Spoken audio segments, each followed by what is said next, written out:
Welcome to Pack Tactics. I wasn't planning on making this because people will state the obvious for me. Turns out the obvious wasn't so obvious, and everyone missed out on it. That's stunning. So I get to actually make some content about it. I'll save the surprise at the end. Straight off the bat, the strong dip for control. Everyone can see its impact. Form of the Dead. Proficiency bonus per long rest is enough to expect to have it up at least half of the time. Bonus action, no concentration, 1 minute, grants temporary hit points, and immunity to frightened condition. Now for the standout. Once per turn, while in Form of Dread, you can force a creature hit by your attacks to make a wisdom save, or be frightened until the end of your next turn. This is basically menacing attack from Battlemaster, except more consistent and lasts longer. Menacing attack is like the best maneuver for Battlemasters. The Undead Warlock got a better version of it, at level 1. Let that sink in. Martial relevancy is getting smaller and smaller as more books are coming out. I'm actually a little saddened that that's actually happening to martial classes, but oh well. Frightened condition. Disadvantage on attacks and checks is already strong considering you can apply it repeatedly, but it also comes with a drawback of not being able to move towards the source of its fear. That's you. The ranged attacker casting Eldritch Blast. You can just walk into a room and see the troll about to charge at you. Turn this on, shoot them, and shut them down. Then with Repelling Blast, you continue to push the troll back. No worries. Shout out to Xenken, by the way. Like I said before, on top of this, no concentration, so that means you can concentrate on Hypnotic Pattern while having this active.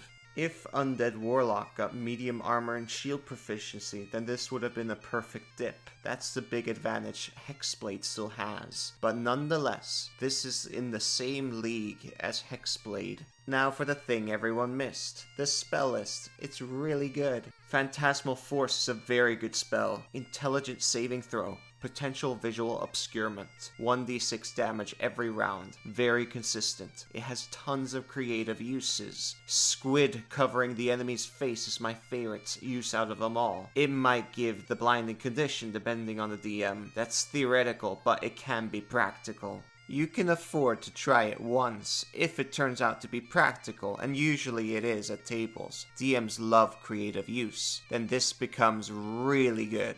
Phantom Steed, 100-foot speed, 200-foot speed if dash. Dashing is 26 miles in an hour. So yeah, Pack of the Tome and Book of Ancient Secrets Invocation is pretty much mandatory for you, so you get that ritual cast. Super mobility to the whole party is massive. Death Ward. This is the game changer everyone missed. It lasts 8 hours. The first time the target would drop to 0 hit points as a result of taking damage, the target instead drops to 1 hit point, and the spell ends. This is what I expected people to cover. I thought this was so obvious. Blow all the slots, and then short rest. Due to it being a short rest to get back pack slots, we can make this even better than it already is. Shoutouts to O'Dear, they discovered this use way back in UA. I'll let them talk about it.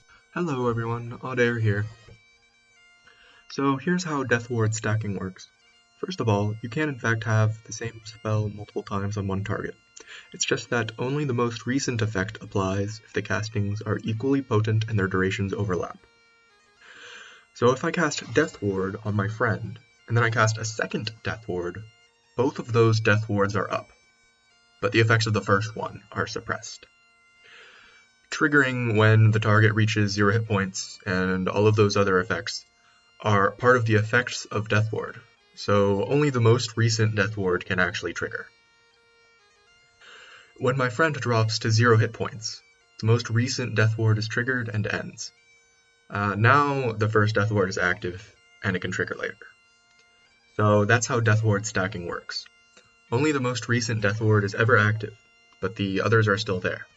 So there you go. So with this Warlock, you can easily stack multiple Death Wards on multiple players with short rest planning. Before this subclass came out, all we had was Undying Warlock, who could also do this. It was the only reason why to play an Undying Warlock. It wasn't worth the investment though, due to the progression to that level. With Undead Warlock, it has tons of better things going for it in the progression. If you're caught in a battle with no spell slots, no worries. Form of the Dead will do a decent job for you. The DM might not let you stack Death Wards. This is okay. We can still use it to our advantage. Every long rest, you can convince the party to have an extra hour of short rest. They might be RPing, eating breakfast or something, I don't know. Spend all the slots then. Travel in a cart, use all the slots and then short rest. Waiting, spend all the slots and then short rest. The party will optimize with you to get that Death Ward buff up. No one wants to suffer casualties. And if you have Gift of Alacrity too, you can cast that as well. The more buffs there are, the better. Down in the description below is Odir's build.